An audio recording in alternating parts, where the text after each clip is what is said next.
So I need a better way to organize my sandpaper.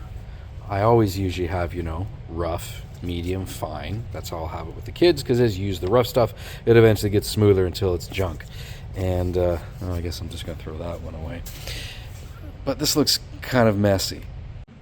So I kind of sketched this up in CAD. I want to have 3 sections, 1, 2, 3. It's going to angle up on the sides. That's the bottom and that's the back. So this is the stretch out. Again, just a little bit more planning. I like to have little spots where there's going to be a hole for wherever I'm going to be doing a bend. It just makes it easier for me to measure. Here's my little pieces that are going to be acting as dividers. And these parts that are open is where I'm going to be welding those dividers in. I imported that DXF file into Adobe Illustrator so I can add text. That is my preferred text editor. I just find that's a little bit easier. And then resaved it as a DXF file. I'm going to open up SheetCam TNG on our CNC plasma cutter computer. Import that part, metalwork. There's my stuff, sandpaper holder. Import it in, and it should all look good. If I've done this correctly, all outside cuts are red, inside cuts are yellow. I'll program that up here by going Operation, Plasma Cut. I'm going to work my way down. Outside offset, that means it's going to cut outside versus inside. So do that. My layer, I only had one layer where it defaulted that way. And the material I'm using today is going to be 18 gauge. So I'm going to do a low speed fine cut, medium steel, and I'm looking for something that's at 45. Now, if I can't find exactly 45, it might need another tool. Let's scroll up. 18, there we go. MS 18 gauge, 45A, 78 volts fine cut. I've already got these defaulted where I like them, my lead in and lead outs. The lead in and lead outs are, where is it going to start? So you can see here, it starts over there. I'm not going to do that because that's going to be off my material. I'm going to change my lead in by going S plus or plus S, basically edit start points. I'm going to hide it somewhere in the bottom where it doesn't really matter if I see it. And I can look. Now, no error messages come up. An error message might come up if these holes, I'm going to call them holes even though they're letters, these holes are too small for a lead in, lead out and stuff like that. You can see where each of them has these little tails going in. That's just a personal preference the way that I like to do it. Okay, I'm happy with that. I can then go P, green P, run the post processor. It's going to convert that into G code. Down at the bottom of my screen, I've already got it almost opened up. I'm going to open up Mach 3 Loader. That's the software that came with our CNC cutter. File, load the G code. Sandpaper holder, I'm going to import that tap file.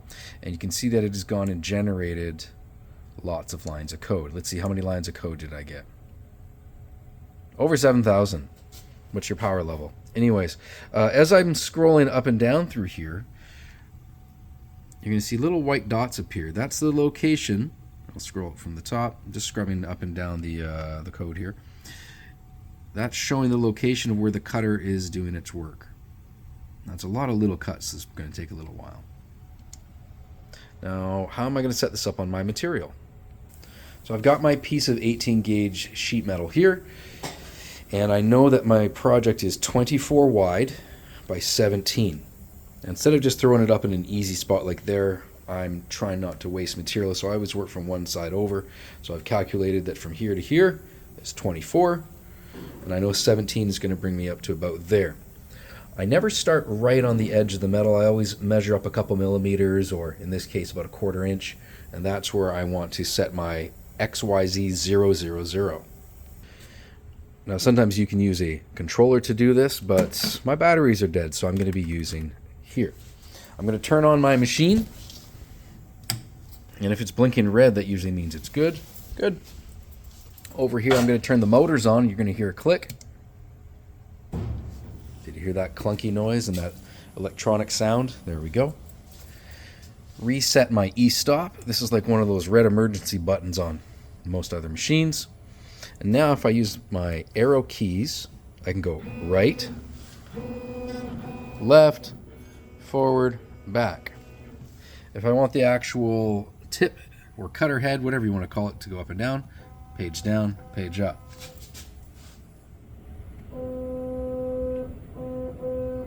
So I'm going to put that into the right spot.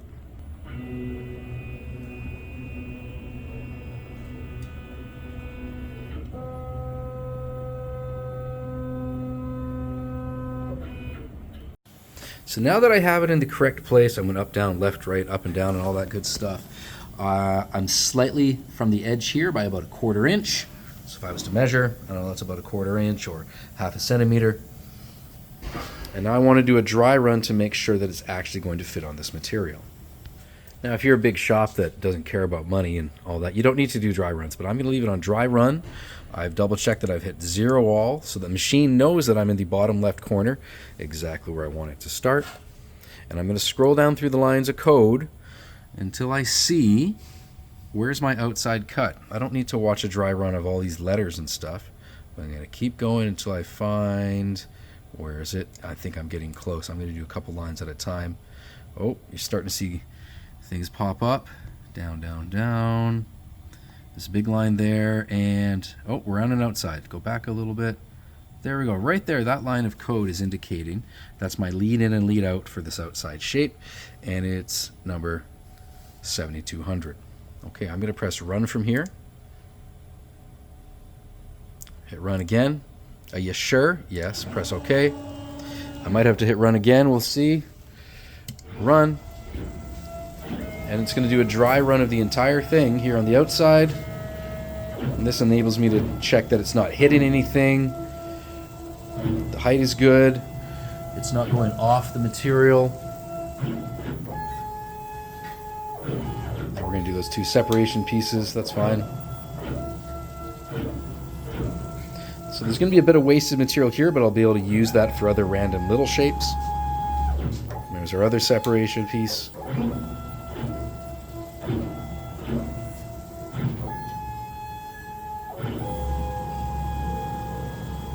All right, now that I'm confident that that will run, we can get our ventilation on. Close all this so the smoke doesn't fill the room, because of the type of exhaust system that we have is unfortunately one that is up there instead of below. I don't have any water in the table right now, but it'll cut just fine. Turn off dry run. Rewind my code. I'm gonna double check. Yeah, that's happy. Oh, here's another tip. See that here where it says 45 amps? You scroll down a couple lines. That's that exact same thing that was in here. That's showing me my tool and all that stuff. You should probably make sure that your machine is set up correctly. I've got a tip in there that works with 45 amps. You know what else I have on my machine there? You can read it. Kind of. It says 45 amps. I got my air on. All right, let's go. Hit run.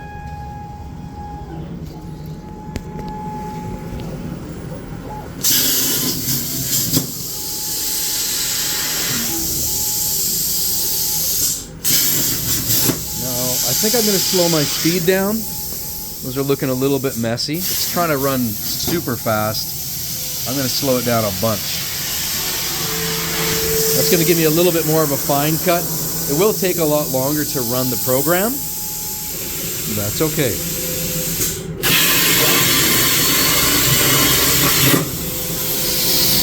So there's me slowed down. See, it looks more like a rectangle versus whatever that is. Yeah.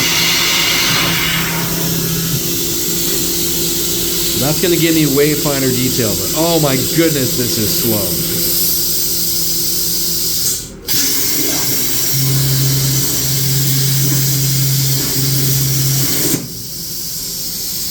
So that's what it should look like. That's what happened when he was trying to go way too fast. This is painful. All right, I'm going to pause. We'll watch again in a little bit. All right, well, that's doing its thing. Here's another little tip. I might talk away from the machine for a second. While it's in the middle of cutting whatever the shape is, here's a shape from a previous one. Let's just drop that here by these 4 practice welds. The machine's going to be going around cutting a shape, does its thing, gets up and leaves. If your material just drops to the table and stays flat, amazing. If your material, after it's cut, just drops down into the hole, amazing.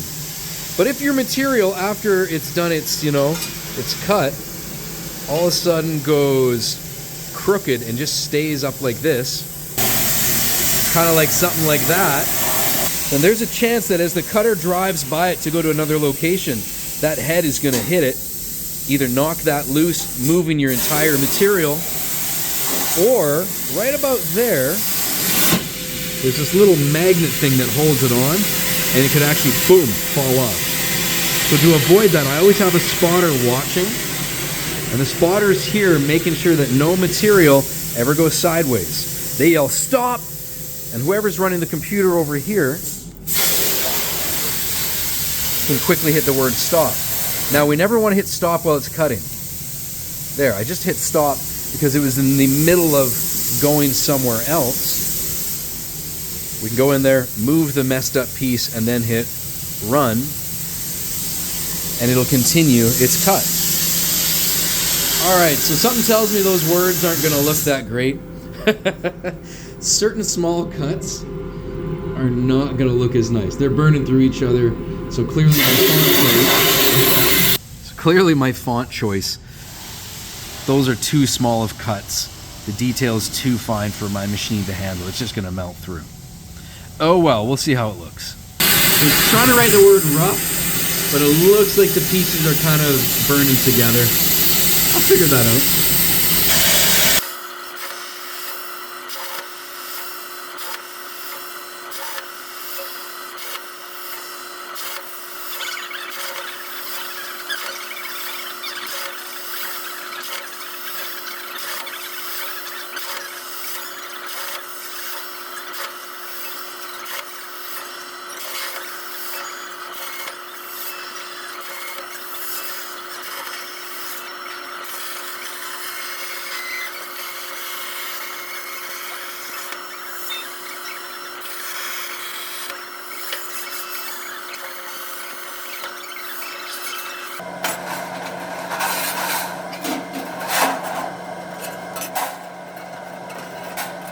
So for students, clear your piece.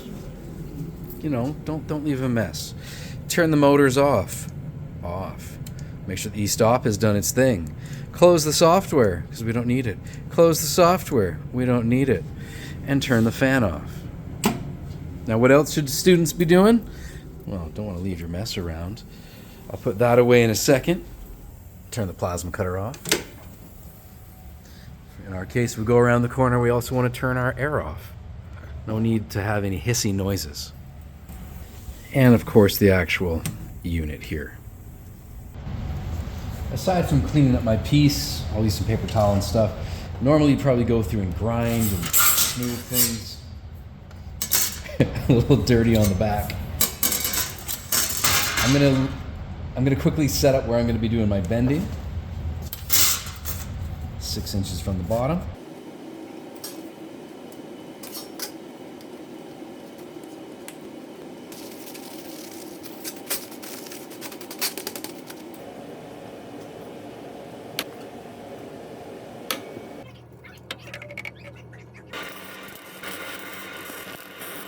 Quickly weld it up. It's not as pretty as I would like. It looked better in my head, but now I know what I would change. I just really wanted to get this done quickly for the shop. I'll build another one if needed. I would change up the text to have something that's more of like a symbol that represents rough, medium, fine, maybe a series of like big dots versus tiny dots. I would have done this on a slight angle just so it looks nice. However, I kept it because less chance of everything falling out. Anyways, I'm going to go through and get this set up for students. They get a little bit at a time because they're going to eat it. I mean, they're going to use what I leave out for them anyways. And then we're good. I hope that was helpful. I'll leave the file in a link or something. Maybe you liked it. Maybe you didn't. It's all good. I'm not even going to time lapse this. I'm just going to show me slowly filling it up.